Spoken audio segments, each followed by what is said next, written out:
अस्सलाम वालेकुम, आप देख रहे हैं प्रोग्राम बरजस्ता। मैं हूं फैसल रहमान।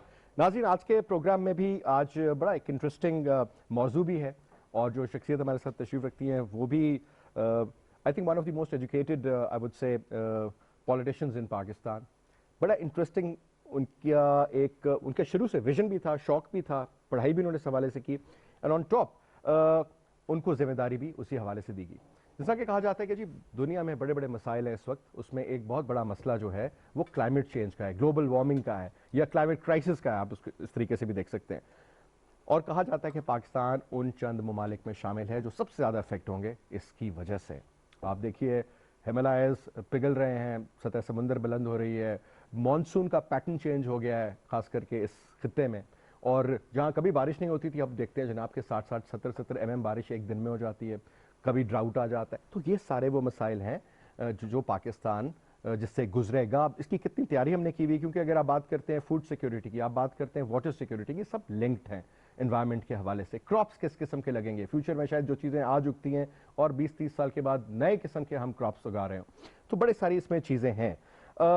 फिर पोल्यूशन के हवाले से आप देखें, लाहौर की जो एग्जांपल दी गई कि कल का इंडेक्स जो था 2 तारीख का, उस पर नंबर 3 नंबर पे था पाकिस्तान का शहर लाहौर पोल्यूशन के हवाले से। सो वो एक बहुत बड़ा मसला है, लोगों के बड़े मसाइल हैं उस हवाले से भी।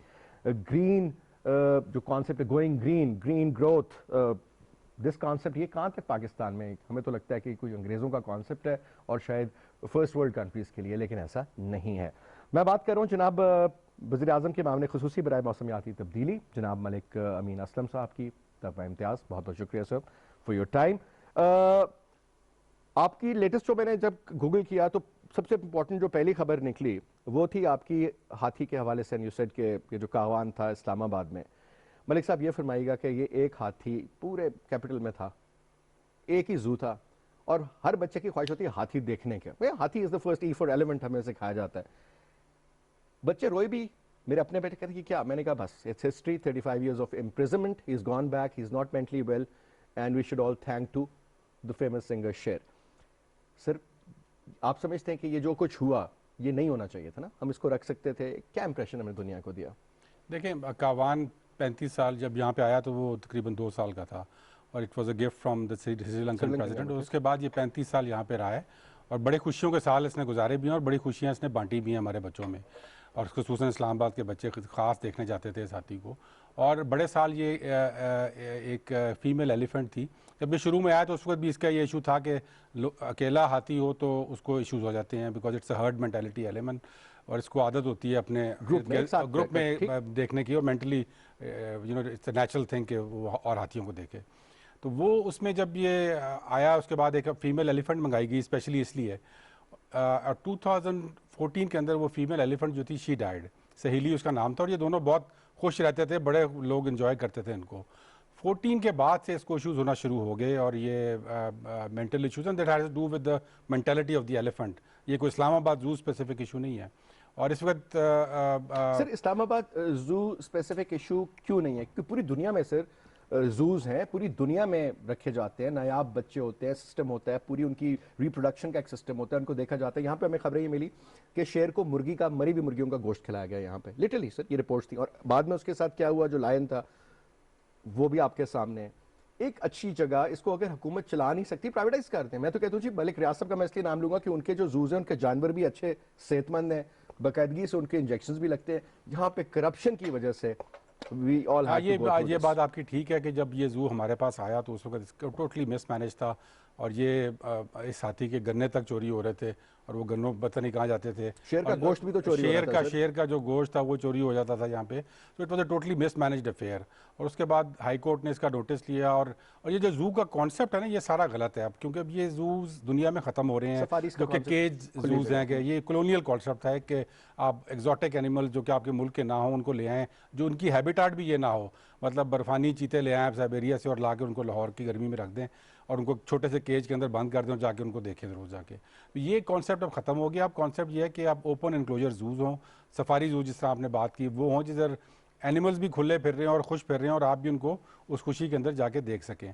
तो इंशाल्लाह हमारा अब विजन यही है कि इस इस्लामाबाद के जू को हम it would be the first जू जिसको हम सेंचुरी कम ओपन एनक्लोजर जू बनाएंगे और इंशाल्लाह कितनी स्पेस अवेलेबल है आपके पास? इसमें 80 एकड़ है यहाँ पे, which is quite a sizeable space. ठीक है। और दूसरा we will focus on indigenous animal जो कि इस एनवायरनमेंट में खुश रह सकते हैं, बजाय इसके कि ऐसे एनिमल्स यहाँ पर जबरदस्ती रख दिए जाए जिनको एक वाटर कूलर लगाया हुआ है, वही बात है, कूलर लगाया हुआ है, बर्फ की सेलें रखी हुई हैं, तो गर्मियों में क्या करेंगे? बिल्कुल, वो I think that is not right. So you have a plan, you have a master plan कि इसको लॉन्ग टर्म हम बेहतर करेंगे, बड़ा करेंगे, and we are also entertainment की फैसिलिटी होनी बिल्कुल करेंगे। और you know we are also happy to see Kaavan happy now, क्योंकि वो जहाँ पे गया है वहाँ पे और हाथी हैं।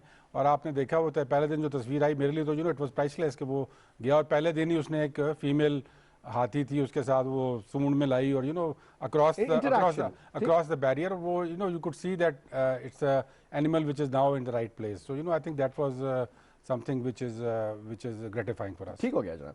अच्छा, दूसरी एक और हम अब बात करते हैं थोड़ा सा, क्योंकि कुछ इश्यूज, क्योंकि ये एक बड़ा डाइवर्सिफाइड आपकी जो है ना पोर्टफोलियो, उसमें लाहौर की सिर्फ पोल्यूशन, अब लोगों को एज़मा के इश्यूज, लोगों को वैसे आजकल वैसे ही कोरोना फैला हुआ है, मसाइल बहुत ज़्यादा, और दुनिया के तीसरे नंबर पे, और बुनियादी तौर पर इसमें ढाका का नाम, दिल्ली का नाम, कलकत्ता का नाम, इसमें मुंबई का नाम, इसमें इस रीजन के ममालिक हैं ज़्यादातर अगर बांग्लादेश से लेकर के इधर तक। इसकी कोई ख़ास वजह है मलिक साहब, या ये वाकई अभी तक उस कभी वो पुरानी फसल जो होती है उसको वो भूसे को जमा करके आग लगाते हैं? गाँव देहात में ये होता है नॉर्मल, अभी तक हमारा पुराना कॉन्सेप्ट है कि जनाब वो सफाई तो हो रही होती है, पत्तों को जमा करते हैं और आग लगा देते हैं। आई हैव सीन प्रैक्टिकली ये माली वगैरह कर देते हैं, इवन वॉकिंग ग्राउंड्स के सामने भी जहाँ पे लोग वॉक कर रहे होते हैं शाम को, वहाँ धुआं ही धुआं। ये एक तो प्रैक्टिस एथिक्स, और इसके हवाले से कुछ सोच रहे हैं? बिल्कुल जी, smog is now serious issue in Lahore और ये एक अलग सीजन बन चुका है।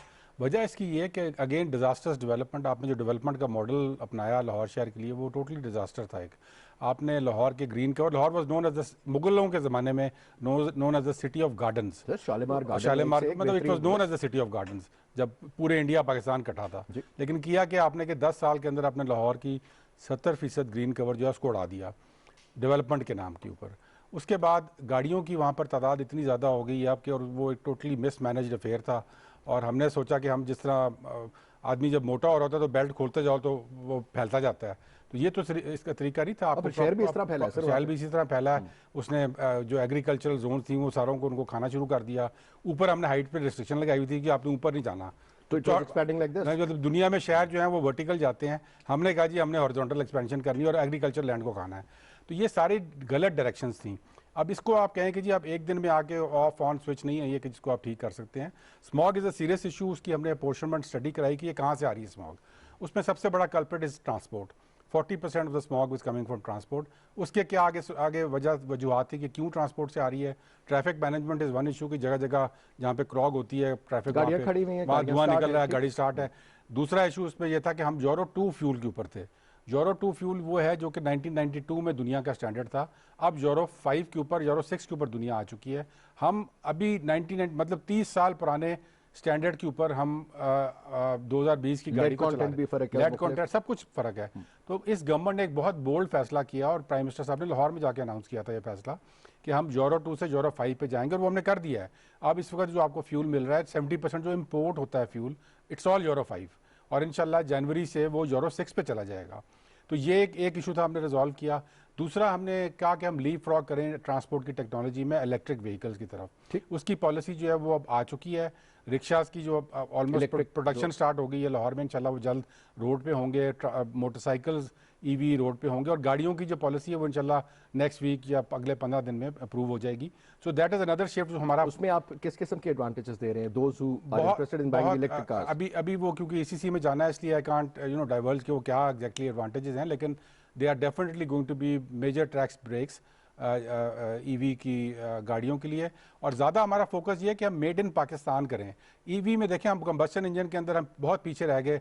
दुनिया ने हर जगह पे गाड़ियाँ बनाई, लेकिन हमने सिर्फ वो किट्स इकट्ठी करके तो गाड़ियाँ बनाई। ईवी में हमारे पास अपॉर्चुनिटी है। अपॉर्चुनिटी ये है कि चाइना इस वक्त 90% गाड़ियाँ बनाता है अपने मुल्क में, इलेक्ट्रिक व्हीकल्स जो हैं, और पाकिस्तान के पास अपॉर्चुनिटी है, वो सारी लेफ्ट हैंड है। पाकिस्तान के पास अपॉर्चुनिटी है कि हम चाइनीज़ टेक्नोलॉजी लें, यहाँ पे मैन्युफैक्चर करें और एक्सपोर्ट करें, पाकिस्तान की मार्केट के लिए भी और एक्सपोर्ट भी करें। तो हमारी मार्केट इज फोकस्ड ऑन, हमारी जो पॉलिसी है। तो जो 3-4 गाड़ियों या 3-4 ब्रांड्स की जो मोनोपोली बनी हुई वो तोड़नी है, वो टूट जाए। वो आप देखें प्राइसेस देखिए, वो एक अलग चैप्टर है, लेकिन द पॉइंट इज अभी फिर बढ़ा दिए प्राइसेस। मलिक साहब मैं आपको एक चीज छोटी सी एग्जांपल देता हूं, I was in Norway last October, तो not this October, the last October, this year, this October you flying. Can't be. तो हुआ ये सर कि वहां पर मैंने देखा कि तकरीबन मुझे बताया गया, मेरे कजन वगैरह के, उनके सबके पास इलेक्ट्रिक ये टेस्ला वगैरह, वो उन्होंने कहा कि जो क्योंकि सर पार्किंग फी नहीं, वो वहां पे just imagine Norway is such an expensive country, electric cars को उन्होंने पूरी छूट दी है टैक्सेस के हवाले से, हाँ, टोल टैक्स एनकरेज नहीं करने है। के लिए कोई टोल टैक्स नहीं है, आप जाते हो जहां पे तो यहाँ पे भी ऐसे ही हो रहा है इंशाल्लाह। इलेक्ट्रॉनिक ऊपर से कट रहा है वो, और फिर पार्किंग का कोई नहीं parking, है, बिल्कुल। और एनकरेज कर रहे हैं लोग को। सो वहाँ पे एक्चुअली आपको in addition to the incentives cash subsidies देते हैं, मतलब आपके गाड़ी लेते हैं $10,000 आपको कैश मिलता है कि जी आपने ईवी की गाड़ी ले ली। तो देखिए दैट्स समथिंग तो यहाँ पे पाकिस्तान में getting through all the hurdles, हमने 2019 में ये पॉलिसी कैबिनेट में पेश की। उसके बाद जो यहाँ के ऑब्वियसली एक लॉबी है जो कि इसको नहीं आने दे रही थी, और उसके लिए हमने बड़ी स्ट्रगल की, और अब इंशाल्लाह वो पॉलिसी बन गई है, और वो with in the next 2 weeks इंशाल्लाह आ जाएगी कैबिनेट के। मतलब आप लोग का एक और इनिशिएटिव था प्लास्टिक बैग्स को खत्म करना और पेपर बैग्स को लेकर के आना। इस्लामाबाद के कुछ बड़े स्टोर्स में तो ये हुआ, लेकिन ये तो एक पूरे पाकिस्तान के लिए पॉलिसी थी। देखिए हमारा So, मकसद इस पे कोई सजा या कोई कुछ, क्योंकि अभी भी आप चले मेरे साथ किसी भी दुकान में, नॉर्मल प्लास्टिक के बैग, और वो भी काले वाले, ताकि मजबूत भी हो और ज्यादा जल्दी वो डिस्पोज भी नहीं होते। नहीं, देखिए प्लास्टिक का एक तो इशू ये हुआ कि it got hit by the Covid situation.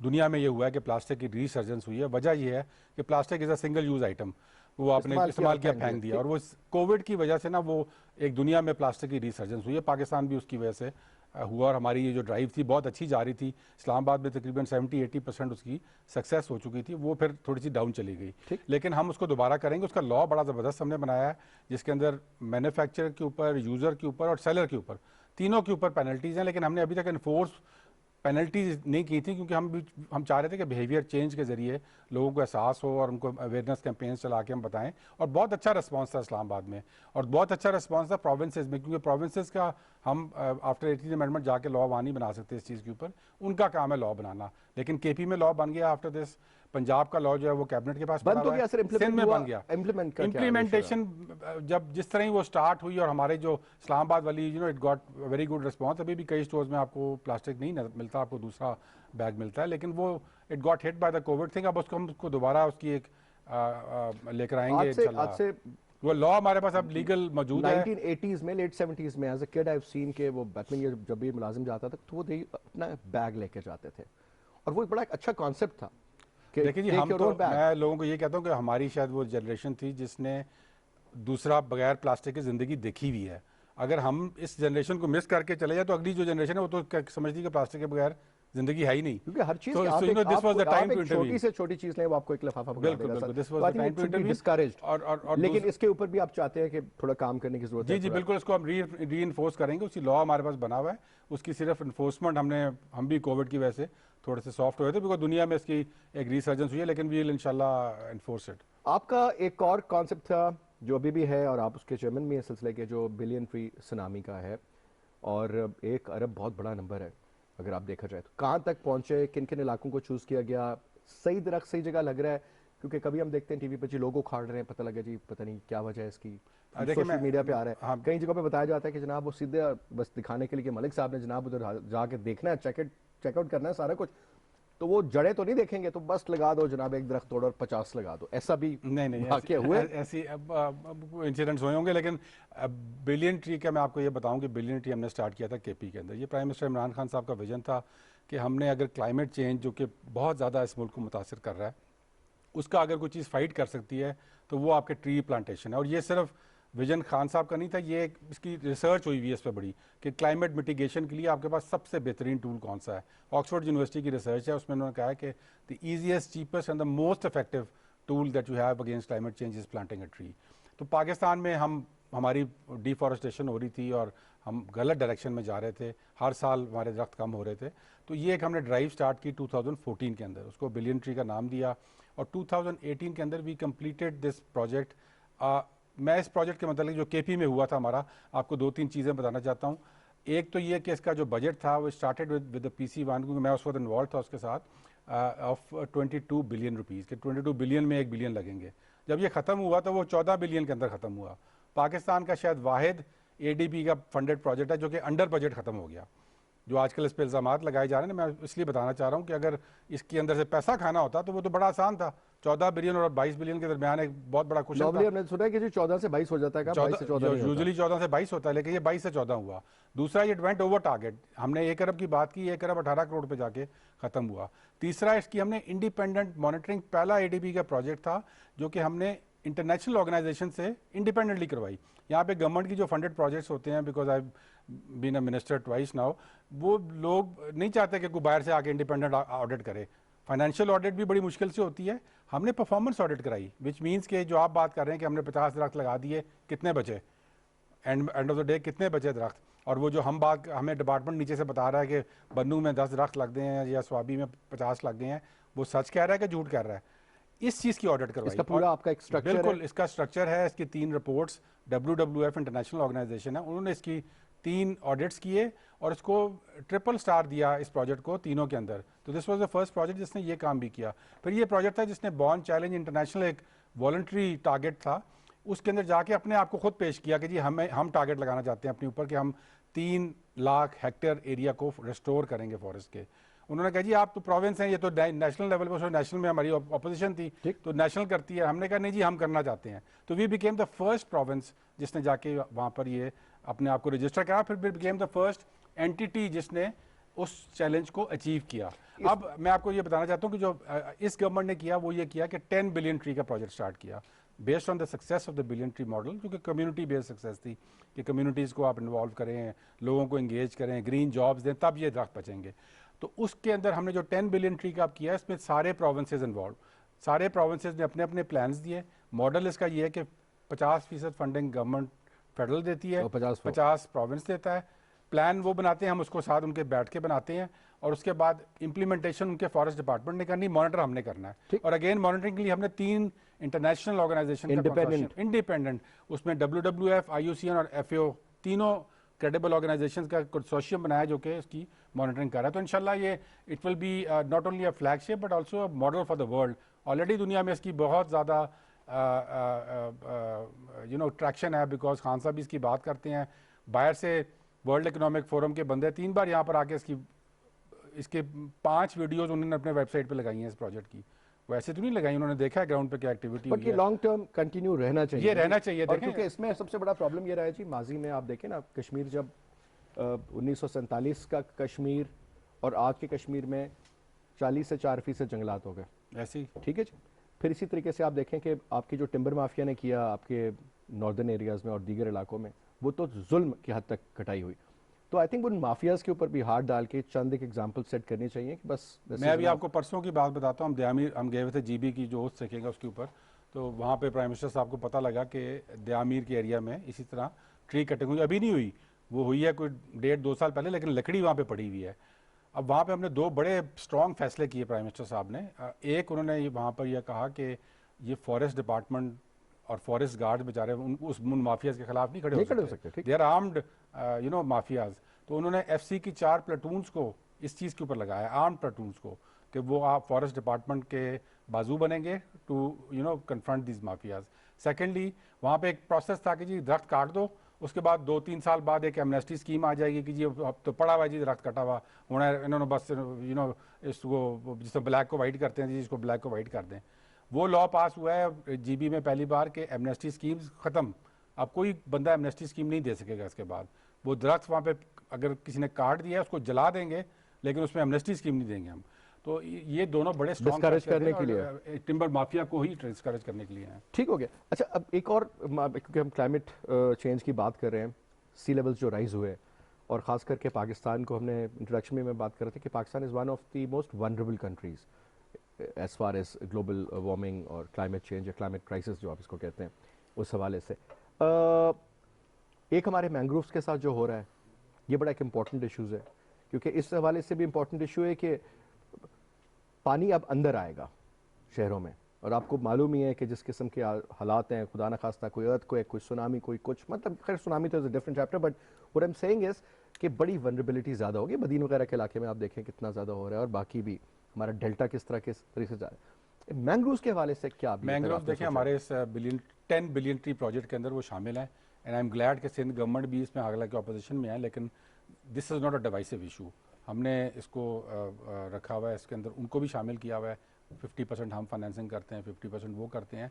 और mangroves, you will be surprise to hear this कि मैंग्रोव्स दुनिया के अंदर कम हो रहे हैं मुल्कों के अंदर। Pakistan is the only country in the world जहाँ पे मैंग्रोव्स बढ़ रहे हैं।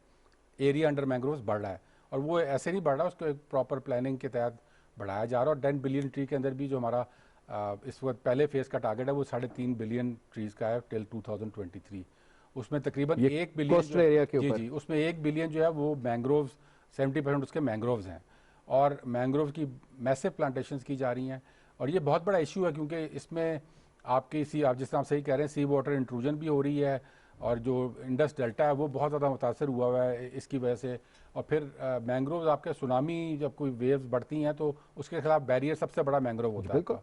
और कराची के अंदर जो आपने ये अर्बन फ्लडिंग का फिनोमेना देखा है, ये भी जो आपने सुना होगा, वहाँ पे लोग कहते थे जी हम पानी निकाल रहे हैं और वो बैक मार रहा है। ये बैक क्यों मार रहा था पानी? इसी वजह से कि आपने नालों के ऊपर बिल्डिंग्स खड़ी कर दी। मैंग्रोव आपने वहाँ कराची शहर का भी एक मैंग्रोव एक डिफेंस सिस्टम था वहाँ पे, अपना बोर्ड बेसन सारा मैंग्रोव था। भी साइरी शहर के लिए आपने डिफेंस सिस्टम खत्म कर दिया उसको, और उसकी जगह आपने वहाँ पे हाउसिंग सोसाइटीज बना दी और नालों के ऊपर आपने बिल्डिंग्स खड़ी कर दी, तो फिर बैक तो मारना पानी ने। क्योंकि अगर आप देखें मुंबई में भी यही प्रॉब्लम्स आ रही हैं जो कराची वाले इश्यूज हैं, लेकिन बहुत ज़्यादा आई थिंक प्राइवेट कैपेसिटी में भी अवेयरनेस भी क्रिएट की जा रही है, आम लोगों को भी बताया जा रहा है कि आई थिंक बड़ा ये इंपॉर्टेंट एरिया और बड़ा कॉम्प्रिहेंसिवली इसको करना पड़ेगा क्योंकि ये मसाइल हैं। इसमें चॉइस नहीं है हमारे आप पास। देखें अभी जो पानी खड़ा हो गया कराची में डिफेंस में, कितने जो बेसमेंट्स थी वो पूरी भर गई, और फर्स्ट फ्लोर जो था आपका मतलब जो ग्राउंड फ्लोर था विल बिकम अनलिवेबल अगर आप ये करेंगे। अभी से हालात ऐसे पैदा हो रहे हैं, ठीक ना। और कोई प्लानिंग नजर नहीं आई हमें कि इसको लॉन्ग टर्म कैसे सोचा, कितनी आबादी का शहर है, इसके साथ क्या बने, एक और शहर बनना चाहिए, ऐसी को expand multiple. Sir will take a break लेते हैं, ब्रेक के बाद वापस आते हैं, यहीं से बातचीत दोबारा शुरू करेंगे।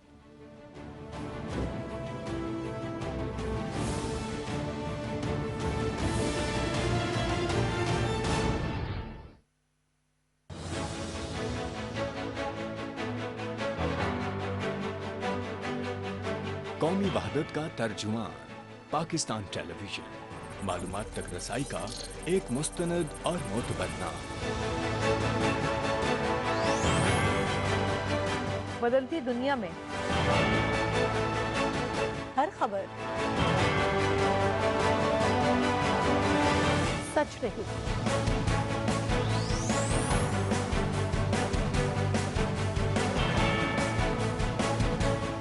हर तजिया हतमी नहीं। नशरो इशात, क्या साराहियां,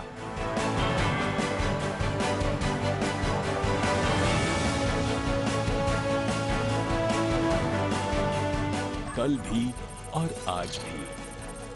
पीटीवी न्यूज, जदीद असलूब और टेक्नोलॉजी में कदम बा कदम।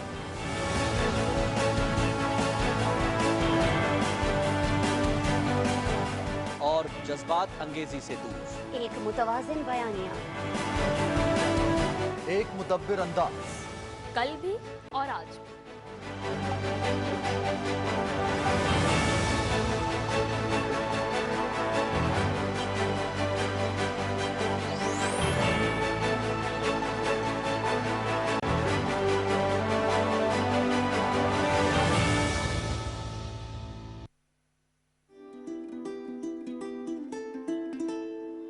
क्या आप जानते हैं कि पाकिस्तान में कोरोना की दूसरी लहर की वजह से कोरोना केसेस में इजाफा हुआ है?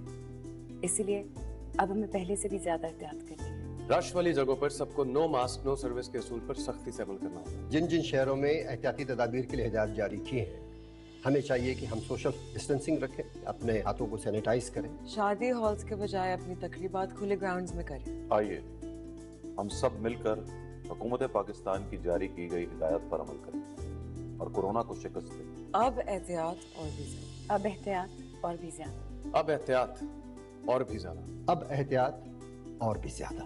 अब एहतियात और भी ज्यादा।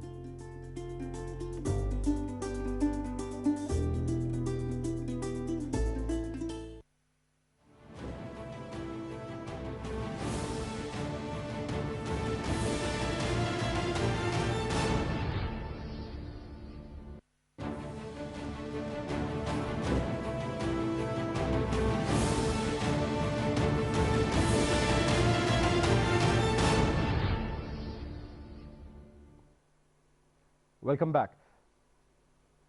मलिक साहब, दो तीन चीज़ें और। एक, हमने जब ये देखा कि पाकिस्तान में जितने बड़े दरिया थे तकरीबन ज़्यादातर के ऊपर बंद बांध दिए इंडिया ने, पानी उसकी वजह से भी कम हो गया।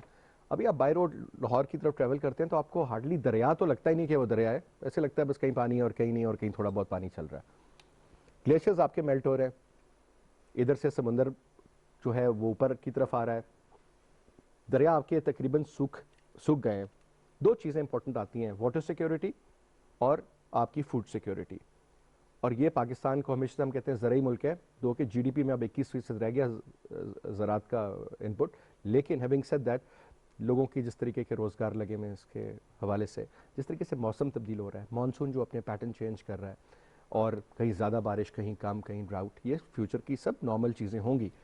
How much are we prepared, कितने तैयारी की हुई है पाकिस्तान ने बहैसियत कौम और हुकूमत के हवाले से कहाँ तक? देखें, obviously we are not prepared for it, और ये इट्स नॉट जस्ट पाकिस्तान, ये दुनिया is the world, whole world is not prepared for this, क्योंकि ये चेंजेस इतनी जल्दी हो रहे हैं दुनिया में। और एक तो पाकिस्तान ने ये इशू पैदा नहीं किया, क्लाइमेट चेंज का, जो मौसम तब्दील हो रहा है, मानसून की पैटर्न तब्दील हो रहा है, इनका फ्रीक्वेंसी और इंटेंसिटी तब्दील हो रही है। स्पेशल जहाँ पे मानसून जाता था पहले, अब वहाँ नहीं जा रहा, जहाँ नहीं जाता था वहाँ जा रहा है। ये सारा कुछ बहुत जल्दी हो रहा है। और क्लाइमेट चेंज का इशू है ही इसलिए कि जो टाइम स्पैन है इन चेंजेस का वो इतना कम हो गया कि कंट्रीज अडेप्ट नहीं कर सकती इसी के साथ। और पाकिस्तान जैसी इकोनॉमिकली स्ट्रेस कंट्री के लिए तो ये बहुत बड़ा चैलेंज है, क्योंकि हमारे लिए तो ये द फ्लड्स जब आते हैं या ये फ्लैश फ्लडिंग होती है या कुछ साइक्लोनिक एक्टिविटी हो जाती है, तो it comes over and above the other challenges we are already facing. लेकिन ये हमारे लिए बहुत बड़ा चैलेंज है, क्योंकि इसने कहीं जाना नहीं है। कोविड का तो शायद हमें वैक्सीन निकल आएगी इंशाल्लाह, लेकिन इसकी वैक्सीन कोई नहीं है सिवाय इसके कि we have to learn to adapt to it. Precautions, preemptive measures. और इसके लिए हमें क्या करना है? देखिए, इसमें सबसे इम्पोर्टेंट ये है कि पानी का प्रॉपर इस्तेमाल, कंजर्वेशन ऑफ वाटर, रिजर्वॉयर्स। हम अल्लाह का शुक्र है अब भाषा डैम हमारा शुरू हुआ है। ये कितने अरसे में कंप्लीट होगा? देखें, भाषा डैम इंशाल्लाह हमें मुझे मौका मिला एवरीथिंग रिमेन्स कांस्टेंट विजिट करने का वहाँ पे, तो इसकी जो पहली बार मुझे पता लगा कि ये जल्दी बन सकता है। उसकी वजह यह है कि उसके नीचे एक कप शेप्ड स्टोन फॉर्मेशन है, नेचुरल। तो द ओनली इशू इज के रिवर की डाइवर्जन करनी है। इंडस रिवर है, it's the mighty Indus river, उसकी डाइवर्जन करनी है। वो जब डाइवर्जन हो गई तो ये डैम बहुत जल्दी बन जाएगा, क्योंकि इसकी जो बेस है वो ऑलरेडी बनी हुई है नेचुरली। तो लेकिन अगले 3-4 साल इसमें लगेंगे मेरे ख्याल में, लेकिन एटलीस्ट काम स्टार्ट हो गया है। काम अब ये पिछली गवर्नमेंट ने इसको फंसाया हुआ था ज़मीन के रौले के अंदर, वो उसमें से निकाल के उनकी एक ही बार पेमेंट की, जो मांग रहे थे लोगों को उनको दिया, और इसका काम स्टार्ट कर दिया। वो बहुत इंपॉर्टेंट प्रोजेक्ट है हमारे लिए। और बाकी छोटे डैम्स के हवाले से? छोटे डैम्स के हवाले से हम एक प्रोजेक्ट स्टार्ट कर रहे हैं जिसका नाम है रिचार्ज पाकिस्तान। अब पाकिस्तान में क्या होता है कि अल्लाह ताला ने बहुत नेमतें दी हुई हैं इस मुल्क को। यहाँ पर 100 दिन में इतना पानी आता है जो आप सारा का सारा फ्लश करते हैं। जब बारिश भी, क्योंकि जब यहाँ पे ग्लेशियर मेल्ट हो रहे थे उसी वक्त आपके मानसून भी आते हैं, तो वो 100 दिन का पानी होता है, उसमें आप उस पानी को स्टोर नहीं कर सकते। साफ पानी south worth billions and billions of dollars. वो साउथ के तरबेला के बाद कराची तक उसकी कोई स्टोरेज नहीं है, वो just flushes down into the Indus. अब उस पानी के लिए हमें, जब ये 2011 का फ्लड आया था, तो रैमजार कन्वेंशन एक है, उनकी टीम आई और उन्होंने कहा जी कि आपके पास तो 15 वेटलैंड्स भी मौजूद हैं on the left and the right bank of the Indus, जहाँ पे आप फ्लड 100 डेज का जो फ्लड होता है उसको आप डाइवर्ट कर सकते हैं। उससे क्या होगा, एक आपने तकरीबन 10 लाख ट्यूबवेल लगाए हुए हैं इस मुल्क के अंदर इस वक्त, जो कि पानी को ड्रॉ आउट कर रहे हैं। आपका वाटर टेबल नीचे जा रहा है, तो उसको आप वो नेचुरली थ्रू दोज वेटलैंड्स आप उसको एक्वीफर को रिचार्ज कर देंगे। और दूसरा ये होगा कि उनकी अपनी इकोसिस्टम जो है, जो डिस्ट्रॉय हो गई है, वो दोबारा से रिवाइव हो जाएगी। तो इंशाल्लाह वो प्रोजेक्ट हमारा अभी ग्रीन क्लाइमेट फंड की फंडिंग के लिए चला गया, उसको वहाँ से भी उसकी फंडिंग जो है वो इनिशियल कॉन्सेप्ट अप्रूव हो गया। वो $150 मिलियन का प्रोजेक्ट है। तो इंशाल्लाह that will be a transformational project for Pakistan. दूसरा हमारा एक प्रोजेक्ट चल रहा है क्लाइमेट स्मार्ट एग्रीकल्चर का। अब हो क्या रहा है कि ये क्लाइमेट चेंज की वजह से, बारिशों की शिफ्टिंग की वजह से, और आपके जो क्रॉपिंग पैटर्न्स हैं वो शिफ्ट हो चुके हैं। हम उसी में लगे हुए हैं। वो जो 15 नवंबर को जी काश्त कर देनी है आपने, वो पैटर्न शिफ्ट हो गए हैं, पानी देने के टाइम शिफ्ट हो गए हैं। तो उसके लिए हमें ज़रूरत है what is called climate smart agriculture जो कि अडेप्ट कर लेता है अपने आप को विद क्लाइमेट चेंज, उस नॉलेज के साथ। तो हमने उसका एक प्रोजेक्ट, वो भी ग्रांट फंडिंग से हमें मिला है, और 8 डिस्ट्रिक्ट्स के अंदर 5 साउथ नॉर्दर्न सिंध में और 3 सदर्न पंजाब में। ठीक है। उनका पायलट प्रोजेक्ट अभी जो $40 मिलियन का प्रोजेक्ट है वो अपने स्टार्ट किया हुआ है, और उसमें यही होगा कि फार्मर्स को ट्यून किया जाएगा विद द वेदर पैटर्न्स, ताकि वो ये देख के अपना फैसला करें कि उन्होंने कब गंदम लगानी है, कब बिजाई करनी है, उनको मौसम का पता हो, उनको पता हो बारिशें का, और रियल टाइम पता हो, उनको एप्स मिलेंगी, अब तो टेक्नोलॉजी के जरिए वो है, but it still needs to be transmitted, तो that is the project that we started. इसमें एक बड़ा इंपॉर्टेंट फैक्टर और भी है, और कहा जाता है कि जो क्लाइमेट चेंज है बुनियादी तौर पे, उसकी वजह से पाकिस्तान में तकरीबन 5% ग्रोथ नहीं होती, 5%। एक मैंने पढ़ा था जगह पे कि अगर हम उस चीज़ को देख लें तो हमारी बहुत सारे मसाइल सॉर्ट आउट हो जाएंगे, और उसका जो इवेंचुअली कंपाउंड इफेक्ट आएगा वो ये होगा कि 5% आपकी ग्रोथ बड़ी बेहतर हो जाएगी। अब 2-3 चीज़ें मैं देख रहा हूँ कि हमने, मुझे किसी ने बताया, अब नॉट श्योर कि ये एग्जैक्ट थी कि नहीं थी, 2010 के जो सैलाब में जितना पानी ज़ाया हुआ वो तकरीबन $70 अरब से $100 अरब का पानी था साफ, कि अगर हम उसको रख लेते या स्टोर कर लेते तो सिलसिले बड़े मुख्तलिफ होते थे, बजाय कि उसकी वजह से नुकसान हुआ हमें, और मवेशी मर गए, आम इंसानों की भी जान ज़ाई, फसलें तबाह हो गई, और फिर वो इस हद तक तबाह हो गई, आप तो खुद काश्तकारी से आप देखते हैं सिलसिला सारा, कि ये वो ज़मीन पत्थर की तरह हो गई थी उस पानी की वजह से, उसको दोबारा से काश्त के लिए करना 1 साल लगा। तो ये सारे मसाइल, और ये अभी कांस्टेंट बेसिस पे, आर यू रियली कन्विंस्ड कि ये हमारे लोग तैयार हैं जो पढ़े लिखे भी उतने नहीं हैं? आप एक कहते हैं यार इस फसल से दूसरी फसल पे ट्राई करके देखो, कोई जैतून लगा लो, टाइम तो लगता है लेकिन ये बहुत 100 साल जिंदा रहने वाला दरख्त है। लोग सोचते हैं कि जी, और आपके सामने है कि पाकिस्तान के लिए कितना फिजिबल है, चाय, बेशुमार दीगर चीज़ें भी। तो ये जो प्रोड्यूस डाइवर्सिफिकेशन है, इसकी तरफ जा रहे हैं? जी जी बिल्कुल, ये बड़ा ज़रूरी है। और जिस तरह ऑलिव्स की आपने बात की, हम इसका एक एग्जाम्पल है, पर बहुत अच्छा एग्जाम्पल है, क्योंकि पाकिस्तान इज़ अ कंट्री जहाँ पे ऑलिव हो सकता है। वजह मैं आपको बताता हूँ कि पाकिस्तान को अल्लाह ताला ने एक ऐसी नेमत दी हुई है जो कि शायद किसी मुल्क में भी नहीं है, और वो ये है कि यहाँ पे 12 इकोलॉजिकल जोन्स हैं। क्योंकि हमारे पास second highest point in the world is K2, वो हमारे पास है, और सी लेवल हमारे पास है। तो हम तकरीबन 2000 किलोमीटर जो है ना, वो from the highest point in the world to the lowest point in the world जाते हैं, और वो एक उसकी वजह से हमारे पास जो डिफरेंट प्लेटोज हैं और इकोलॉजिकल जोन्स हैं हमारे पास। मतलब हमारे पास 4 मौसम है अल्लाह के फजल से, और ये जो इकोलॉजिकल जोन्स हैं कि जो दुनिया में कहीं भी चीज़ उगती है वो पाकिस्तान में भी जोन मौजूद है उस चीज़ को उगाने की। तो इसलिए इसकी एक स्टडी भी हुई है कि ऑलिव्स का एक पूरी बेल्ट है जहाँ पे ऑलिव बहुत ज़बरदस्त तरीके से हो सकता है, और उस पर हम अभी एक्टिवली बड़ा स्टडी कर रहे हैं। हमारे गवर्नर जो हैं KP के, वो बड़े इंटरेस्टेड हैं इसमें, आज सुबह भी उनसे बात हुई है। तो हम इंशाल्लाह इसका एक प्रॉपर प्रोजेक्ट लॉन्च करने लगे, not only for planting olives but also for grafting olives. यहाँ पर एक पूरी बेल्ट है जिसमें कवा एक दरख्त होता है, कऊ जिसको कहते हैं, वो दरख्त पोटोहार में है, और वो वाइल्ड ऑलिव्स उसको अंग्रेजी में कहते हैं। उसके अंदर आप ग्राफ्ट कर सकते हैं ऑलिव को, और उसकी साथ ही उसकी वो बजाय 5 साल के आपको 2 साल में से या 3 साल में वो आपको फ्रूट दे देता है, और फ्रूट भी ज़्यादा मिलता है। तो इंशाल्लाह हम उसको बड़ा सीरियसली देख रहे हैं, और इस पे प्राइम मिनिस्टर साहब का भी बहुत ज़्यादा फोकस है। इंशाल्लाह उसको हम लॉन्च करेंगे। तो ये डाइवर्सिफिकेशन ज़रूरी है पाकिस्तान में, क्योंकि हमारे पास अपॉर्चुनिटी है, हमारे पास मौसम है, हमारे पास ज़मीन है, हमारे पास पानी है। तो ये डाइवर्सिफिकेशन हम कर सकते हैं पाकिस्तान में, और इंशाल्लाह इसकी तरफ भी हमारा under the billion tree project हम उसके डिफरेंट मॉडल्स बना रहे हैं। ये बना रहे हैं, एक आज मैं मीटिंग करके आए हूँ, उसमें हम बिलियन ट्री हनी का प्रोजेक्ट लॉन्च करने लगे हैं कि हम जो ये प्लांटेशंस कर रहे हैं, जिस तरह बेरी की प्लांटेशन हो रही है, वाइल्ड ऑलिव की प्लांटेशन हो रही है, रूबीनिया एक है उसकी, इनके ऊपर एक स्पेशलाइज हनी आता है। उस हनी की बहुत ज़्यादा कीमत है दुनिया के अंदर। तो हम उन प्लांटेशंस को, क्यों, हमारा ऑब्जेक्टिव क्या है कि हमने वो जो बेरी के दरख्त लगा दिए हैं 100 एकड़ पे, हम चाहते हैं कि वो बेरी के दरख्त बचे रहें। बचेंगे कैसे? कि उनके अंदर से कोई एडिशनल इनकम निकले, लोग समझें कि ये दरख्त जब खड़ा रहेगा तो तभी। सर आप वैल्यू एडिशन की बात करें, आपको पता है कि इस मुल्क में 50% के लगभग फ्रूट और वेजिटेबल ज़ाया हो जाता है।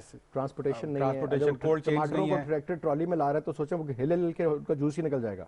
You know this is a practical, ये देखने में आता है। पर दूसरी साइड पे अगर आप देखें तो पाकिस्तान, आपने दुनिया में कोई ऐसा मुल्क नहीं देखा होगा, मैं दुनिया के महल में कोई 100 से ऊपर मुल्क फिरा हूं। जायके के हवाले से बात कर रहे हैं, जायका नहीं, जायका तो एक चीज़ है। यहाँ पे आप किसी गाँव, किसी शहर, किसी गली में चले जाएँ, कोने में एक रेडी वाला खड़ा होगा, उसके बाद मौसम का फल होगा आपके पास। ये कहीं भी दुनिया में मैंने नहीं देखा, मतलब कि इतनी बहुतात अल्लाह ताला ने यहाँ पे दी हुई है इन चीज़ों की।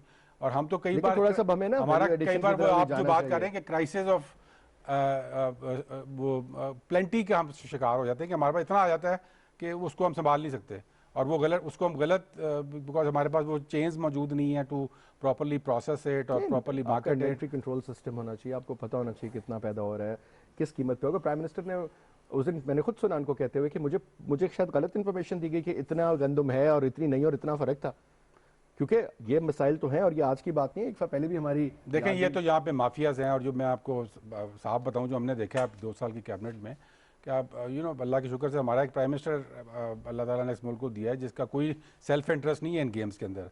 लेकिन यहाँ पे ये गेम्स होती हैं कि आपको गलत फिगर बताया जाता है, गलत फिगर की बेस पे गलत फैसला करवा लिया जाता है, और उसके बाद आप स्टॉक मार्केट वाला काम हो जाता है ना। स्टॉक मार्केट सट्टेबाजी है, यहाँ पे वीट में भी सट्टेबाजी है, चीनी में भी सट्टेबाजी है, कमोडिटीज, और वो देयर कमोडिटीज जिन पे लोग डिपेंड करते हैं। और फिर हुकूमत उठा के सब्सिडीज दे देती है सर अरबों रुपए, ये भी तो जुल्म है ना। मतलब ऐसी यहाँ पे मतलब होना नहीं चाहिए ना। यहाँ पे ये भी हुआ कि 2-4 तगड़े बंदों को हाथ डालें, बिल्कुल स्टेट से ज्यादा तगड़ा कुछ नहीं होता। देखें, वो आई थिंक हमारी गवर्नमेंट को अब सब समझ आ रही है कि यहाँ पे हो क्या रहा है, कौन कर रहा है, किस मोटिव के साथ कर रहा है, और उसके बाद उन सब लोगों पे हाथ डाला जाएगा। अगर कोई डालेगा तो यही गवर्नमेंट डालेगी, ये मैं आपको गारंटी करता हूँ। सीमेंट है तो उसका एक उसमें होर्डिंग होती है, आपका खाने पीने के अशिया में आ गया। अब कोई चीज सीधी नजर ही नहीं आती। यही मेरे ख्याल में खान साहब को भी प्रॉब्लम आ रही है कि मैं शुरू कहां से करूं, कि इसको पकड़ूं कहां से या उसको पकड़ूं। होता है कि जब एक को पकड़ते हैं तो सारे पीछे सारे अटैक कर देते हैं। तो होना ना जी, यहाँ पे वेस्टेड इंटरेस्ट जब होगा तो यही तो सारी जिंदगी इस मुल्क का मसला ही सबसे बड़ा रहा है।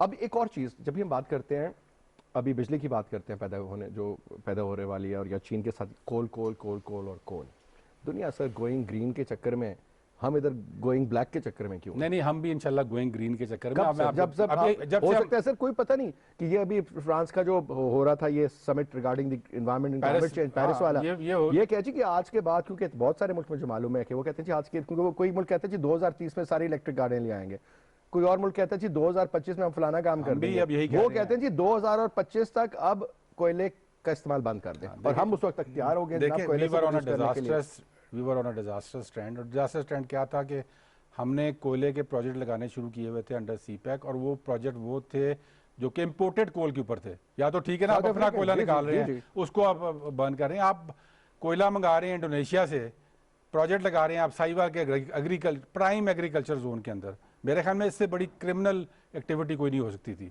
कि आपने उसके बीच में जाके इतना बड़ा प्रोजेक्ट लगा दिया, और उसके बाद वो प्रोजेक्ट ऐसा लगा कि उस पर 30%, अब ये हमें पता लगा कि ओवर इन्वॉइसिंग जिसको कहते हैं वो हुई थी। लेकिन ये हमने पॉलिसी चेंज कर दी है, और मैं आपको उसको बताता हूँ कि हमने 2 प्रोजेक्ट्स थे, मुजफ्फरगढ़, रहीम यार खान, तकरीबन 2600 मेगावाट के, उनको शेल्फ कर दिया। वो भी इम्पोर्टेड कोल के प्रोजेक्ट्स थे, उनकी ऑलमोस्ट फाइनेंशियल क्लोजर हो चुकी थी, उनको चेंज करके हमने सीपैक के अंडर ही 3700 मेगावाट्स हाइड्रो के अप्रूव किए हैं। उनकी प्राइम मिनिस्टर साहब, लेकिन टाइम लगेगा उसको, फिर वही बात आ जाती है ना। टाइम किस बात पे लगेगा? टाइम इस चीज़ पे लगेगा जिस चीज़ के अंदर आपको लॉक इन कर दिया है। अब एक साहिवाल का कोल प्रोजेक्ट लग गया है तो उसमें तो आप फंस गए ना, कि वो ये आज आप उसको बंद नहीं कर सकते, क्योंकि आपने उसकी कमिटमेंट की हुई है स्टेट ने उस प्रोजेक्ट के साथ कि हम आपकी 60% कैपेसिटी पेमेंट करेंगे, आप प्रोजेक्ट चलाएं या ना चलाएं, दैट इज़ द कॉन्ट्रैक्ट। तो उसमें से निकलना बड़ा मुश्किल हो जाता है कि कुछ चीज़ों में तो हम फंस चुके हैं। लेकिन इंशाल्लाह हमारी डायरेक्शन अब ये है कि हमने एक तो इम्पोर्टेड कोल पे कोई प्रोजेक्ट नहीं लगेगा, दूसरी डायरेक्शन ये है हमारी ये कि जो कोल के ऊपर ये थार कोल का कर रहे हैं उसमें we are trying to go for coal gasification project, उधर ही जहाँ जिसमें कोल को कन्वर्ट कर देते हैं गैस के अंदर, और फिर उस गैस के ऊपर आप प्रोजेक्ट चलाते हैं, एनवायरमेंटली वो बहुत बेहतर हो जाता है। आप इंडिजिनस रिसोर्स को भी यूज करते हैं और एनवायरमेंटली बेहतर हो जाता है। और बात आपने ठीक की कि पेरिस क्लाइमेट एग्रीमेंट इस वक्त मेरा ख्याल में ये यूएस में जो रजीम चेंज हुई है तो ये मोस्ट लाइकली ज्यादा ये, और ये मोस्ट लाइकली इसने पास हो जाना एग्रीमेंट ने। अच्छा, अब ये एक जिस तरीके से एक मुझे एक दफ़ा जहांगीर तरीन साहब ने बताई ये बात, he was a minister then Musharraf की गवर्नमेंट, मुझे तो बात हुई थी इंडस्ट्रीज के हवाले से, तो मुझे उन्होंने बताया कि लाहौर शहर जो है वो सबसे ज़्यादा पानी ज़ाया करने वाली कैपेसिटी में, कि शेव कर रहे हैं तो पानी खुला हुआ है, और इतना ज़ाया आपने किया कि शायद उसके साथ आप नहा भी सकते थे। एक एटीट्यूड है, घर में भी आप देखेंगे मुलाजिम ने खोलना और वो फुल स्पीड पे खुला हुआ है, बाय द टाइम वो गर्म पानी गीजर से यहाँ तक आएगा you will end up losing this amount of water. ना रिसाइकलिंग का, दुबई में 90% पानी रिसाइकल हो रहा है sir. I was surprised to see कि वो एक डेजर्ट में उन्होंने वो सिस्टम लगाया, उस पानी को they can drink, they can use it for watering purposes, और सारा वो बेहतरीन जो भी उसका सिस्टम है। हम कराची में इस किस्म की चीज़ पे क्यों नहीं जा रहे कि जब पूरा कराची रो रहा है साफ़ पीने के पानी में, और जब पानी वो देखें आप उसमें गधे खोते पता नहीं क्या क्या उसके अंदर है, ऊपर से कराची में जिस तरीके से केमिकल्स का एक फ्लो निकल रहा है फैक्ट्री से बाहर, और एक पंजेंट स्मेल आती है, आप कुरंगी की तरफ जाए किसी भी जगह जाए आपको मालूम है। क्या रूल्स हैं इनके लिए? देखिए, इसमें हमने ये चीज़ रियलाइज़ की कि हम बिल्कुल डायमेट्रिकली ऑपोजिट हैं दुनिया से वेस्ट मैनेजमेंट के ट्रेंड में। क्या है ट्रेंड्स की दुनिया में? 93% वाटर गेट्स रिसाइकल्ड, पाकिस्तान में 93% डज नॉट गेट रिसाइकल्ड। दुनिया में वेस्ट जो है आपका वो तकरीबन 100% कलेक्ट होता है, उसको सॉर्ट आउट करते हैं, उसके बाद उसको रिसाइकिल करते हैं, कुछ को कंपोस्ट करते हैं, कुछ को जला देते हैं, और यहाँ पे 60% वेस्ट जो है वो सड़कों पे पड़ा रहता है। और उसके बाद एक इशू आया कि प्राइम मिनिस्टर ने जब अपना जो प्राइम मिनिस्टर पोर्टल बनाया तो उसके ऊपर हमने साल 1.5 साल बाद जब चेक किया कि कंप्लेंट्स किस बात की आई लोगों की, 60% कंप्लेंट्स इस बात पे थी कि सैनिटेशन हमारी ख़राब है, हमारे घर के बाहर गंद पड़ा हुआ है, हमारा पानी ख़राब है। So people are also it's a people's issue also, हर बंदे के घर का इशू है ये। आपका इवन जो अंडरग्राउंड वाटर है वो भी ठीक नहीं रहा। इसका सोल्यूशन क्या करना था? सोल्यूशन फेडरल गवर्नमेंट हर चीज़ को नहीं कर सकती इसमें, और जो ये लोकल गवर्नमेंट का सोल्यूशन है इसका, local governments have to solve this issue with funding support from the federal government. तो हमने एक स्टार्ट किया पहली बार पाकिस्तान में index called clean green index. उसके अंदर हमने 35 क्वान्टिफाइबल इंडिकेटर्स बनाए इसी चीज़ को चेक करने के लिए कि आप पानी को रिसाइकिल कर रहे हैं, वेस्ट को उठा रहे हैं, और all these are quantifiable indicators. और हमने पहला पायलट किया 20 शहरों के अंदर, उसके अंदर हमने डिस्ट्रिक्ट एडमिनिस्ट्रेशन को भी इन्वॉल्व किया, फिर उनके बाद हमने उनकी रैंकिंग करके डेटा इकट्ठा करके, ये डेटा ही नहीं मौजूद था पाकिस्तान में, ये डेटा ही मौजूद नहीं था जिसकी बेसिस पे हमने डिसीजंस करने हैं। तो पहली बार पाकिस्तान में वो डेटा इकट्ठा हुआ है। उसके बाद लोकल गवर्नमेंट्स को और लोकल डिस्ट्रिक्ट एडमिनिस्ट्रेशन को ये ख्याल आया है कि ये अगर हम गंदगी को उठाएंगे और पानी को सफा करेंगे तो there is somebody who is going to monitor us, और अगर हमारा जजा और सजा उसके साथ होगी। अभी हम उसको इंस्टीट्यूट कर रहे हैं प्रॉपरली, लेकिन उसका जो पॉजिटिव चीज़ थी वो ये थी जब हमने 20 शहरों में स्टार्ट किया तो उसका इतना अच्छा हमें रिस्पांस आया कि क्योंकि ये नेचुरल चीज़ है कि आपके पास सामने गंद पड़ा हुआ है, आप अगर उसको उठा लेंगे तो आपको एक इंटरनल ग्रेटिफिकेशन होगी कि अच्छा काम किया है। कि 80 और शहरों ने हमें कहा कि जी हम भी इसमें वॉलंटियर करना चाहते हैं। तो अब हम उसके सेकंड फेज़ के अंदर जा रहे हैं, और इंशाल्लाह उसमें हम हमारे पास फंड भी आया है जिसमें हम उस फंड को इस्तेमाल करेंगे to finance these projects of water recycling. ये एक माइंडसेट चेंज की बात है पूरे पाकिस्तान के अंदर, क्योंकि दुनिया का तो चेंज हो चुका है, हमारा हम यहीं पर भी बैठे हैं कि जी पत्तों को हमने आग लगा देनी है और पानी को हमने एक बार। अब मैं आपको एक और स्टैटिस्टिक बताता हूँ कि पाकिस्तान दुनिया में स्टोरेज का एवरेज जो है वो 40% है, कि आप अगर 100 लीटर पानी किसी मुल्क को मिलता है तो 40 वो सेव करता है। पाकिस्तान में 9% है। तो यहाँ पे तो पानी हम कहते हैं पानी खत्म हो गया। साउथ अफ्रीका में देखे ना हो क्या, फिर हम कहते हैं पानी खत्म हो गया। यहाँ तो पानी अल्लाह ताला ने वाटर टेबल तो नीचे जाता जा रहा है। आई स्टिल रिमेंबर 400-500 फुट लगता है, पानी नहीं निकाल रहे, तेल निकाल रहे हैं। हमें तो अल्लाह ताला ने नेमतें दी हुई हैं, हम उन नेमतों का ख्याल नहीं कर रहे ना। मैं वही बात करूँ तो वही तो ख्याल करवाना है ना। तो वो इंशाल्लाह हमने जो ये जो क्लीन ग्रीन इंडेक्स बनाई है, this is movement and an index to make sure कि local government start thinking on this, और उसमें हम फाइनेंशियल सपोर्ट भी दे रहे हैं, इंशाल्लाह उसकी तरफ मूवमेंट आएगी। वाइल्ड लाइफ थ्रेड्स और इकोसिस्टम के हवाले से क्या कहेंगे आप? वाइल्ड लाइफ का देखें, यहाँ पाकिस्तान में हमने एक शिकार हो रहा है तो उसे तबाही फेर देते हैं। हमने एक इनिशिएटिव स्टार्ट किया, प्रोटेक्टेड एरिया इनिशिएटिव। वो पाकिस्तान के प्रोटेक्टेड एरियाज को ड्रामेटिकली बढ़ा रहा है। यहाँ पर जब हम आए गवर्नमेंट में तो 30 नेशनल पार्क्स थे, अभी हमने उसको 30 से 45 नेशनल पार्क्स कर दिया है। वो तमाम नेशनल पार्क जो 30 थे वो दे वर जस्ट पेपर पार्क्स, कि जी हमने कह दिया कि जी ये एक नेशनल पार्क है, उसको कुछ नहीं किया। Piece of land is a park. ठीक, we are what we have done is कि उनके मैनेजमेंट प्लान्स बना रहे हैं, उनके लिए फाइनेंसिंग की है, नेशनल पार्क सर्विस बना रहे हैं जहाँ पे लोगों को जॉब्स मिलेंगी, यूथ को जॉब्स मिलेगी उनमें। उसमें इको टूरिज्म को हम लिंक कर रहे हैं उसके साथ, और वो वाइल्ड लाइफ की हैबिटाट्स हैं, और वो वाइल्ड लाइफ वहाँ पे बचेगी अगर आप हैबिटाट को बचाएंगे। ये नया कॉन्सेप्ट दुनिया में यही है कि वाइल्ड लाइफ तभी बच सकती है अगर आप उसकी हैबिटाट को बचाएंगे, इकोसिस्टम क्या बात इकोसिस्टम को बचाएंगे। तो ये पाकिस्तान का तो इंशाल्लाह बड़ा फ्लैगशिप एक इनिशिएटिव है। अभी मैं प्राइम मिनिस्टर साहब परसों जब GB गए हुए थे तो उन्होंने 2 बहुत बड़े नेशनल पार्क्स वहाँ अनाउंस किए हैं, हिमालय नेशनल पार्क और नांगा पर्वत नेशनल पार्क। तकरीबन 4000 स्क्वायर किलोमीटर इनका एरिया है। उसके अंदर स्नो लेपर्ड, आइबेक्स, मारखोर, दुनिया की आइकॉनिक स्पीशीज़ हैं। फिर हमारे पास तो ये चलो आप दे देंगे ना, देखिए ना यहाँ पे इस किस्म के तजर्बे होते हैं कि मिसाल के तौर पे बंदा सर को पकड़ लेता है कि एक शख्स है वो कुर्बानी के दिन गिलगित या हुंजा से उसने याक मंगवाया, वो ट्रेन में यहाँ तक कराची तक पहुंचा, 3-4 उसने वाटर कूलर लगा दिया, वो गर्मी से मर गया। फिर भी I am just giving example कि 1 करोड़ रुपए कहते हैं उसको कॉस्ट की, बट ठीक है, कुड हैव उसको अफोर्ड कर सकता था जो भी, लेकिन हाउ स्टूपिड। दूसरी बात, आप एट द सेम टाइम, मैं नाम नहीं लूंगा, बड़े बड़े मशहूर लोग नथिया गली में, वो कितनी सर्दी होगी, मतलब आप स्नो लेपर्ड रखने के मूड में 1122 पे आ रही थी, ठीक है ना, खुद देखा। इसी तरीके से मैं आपको एक और एग्जांपल दूं कि जब हम बात करते हैं मिसाल के तौर पे जानवरों की, यहाँ पे लेपर्ड्स को किस तरीके से कश्मीर में मार दिया जाता है, टांगे काट के चॉप ऑफ कर दिया, मतलब ये क्यों? बस ये आई थिंक लोगों की गलत मेंटालिटी, और दूसरा हमारे लॉज बड़े लैक्स थे, हमने लॉज को चेंज किया है। अब केपी में लॉ चेंज हो गया है, सिंध में लॉ चेंज हुआ है, पंजाब में अभी प्रोटेक्टेड एरिया का नया लॉ आया है, उसके अंदर हमने इनकी सजाएं बढ़ाई हैं। यहाँ पे लॉज ये थे कि आपने जानवर मार दिया, ₹1,00,000 का फाइन होगा, 5,000 आपको, ये इस किस्म के लॉस थे। उन सब की हमने पेनल्टीज़ को बढ़ाया है, उन सब के हमने जो कैटेगरीज ऑफ प्रोटेक्टेड एरियाज़ हैं उनको हमने इंक्लूड किया उसके अंदर, और अब अभी हम मैसिवली बढ़ा रहे हैं प्रोटेक्टेड एरियाज़, और वाइल्ड लाइफ के ऊपर हमारी बिल्कुल ज़ीरो टॉलरेंस की पॉलिसी है। जहाँ पे कोई पकड़ा जाता है तो उसको प्रॉपर सज़ा भी हो रही है, और उसके बाद उसको प्रॉपर पेनल्टी भी देनी पड़ती है, जो ऐसी पेनल्टी जो कि उसको हर्ट करे, ताकि वो उसके लिए एक डेटरेंट हो। अगली बार सजा इसलिए दी जाती है ना कि बाकी लोग भी उससे सीखें।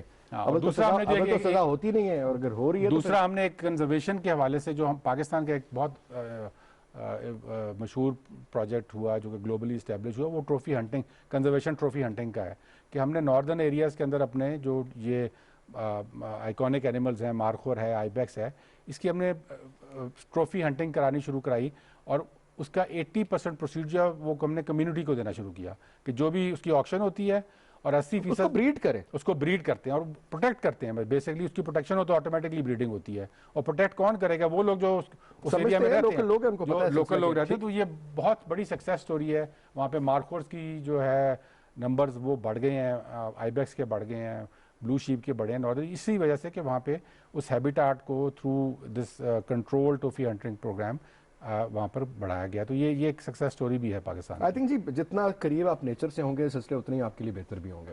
बिल्कुल, ये तो एक बड़ा। देखें कोविड के अंदर हमने क्या सीखा है? कोविड के अंदर हमने ये सीखा कि when you go against nature, nature will react.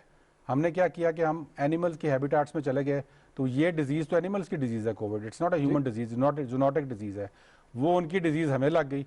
अल्लाह ताला ने जो दुनिया बनाई हुई है, इसमें एक बैलेंस रखा हुआ है कि सिर्फ इंसानों ने नहीं रहना, यहाँ ये चीते, शेरों, हाथियों ने भी रहना है, यहाँ पे ये सबका घर है। तो इसमें अगर हम जी हम आ गए हैं तो सब चले जाए। कहते थे जी हमारे घरों में बंदर आ गए हैं, असल में वो बंदरों की जगह बंदर वापस अपनी जगह पे आए थे। नहीं, वो अपनी जगह पे आए थे, देखने के क्या बाकी। एनीवे साहब, थैंक यू वेरी मच।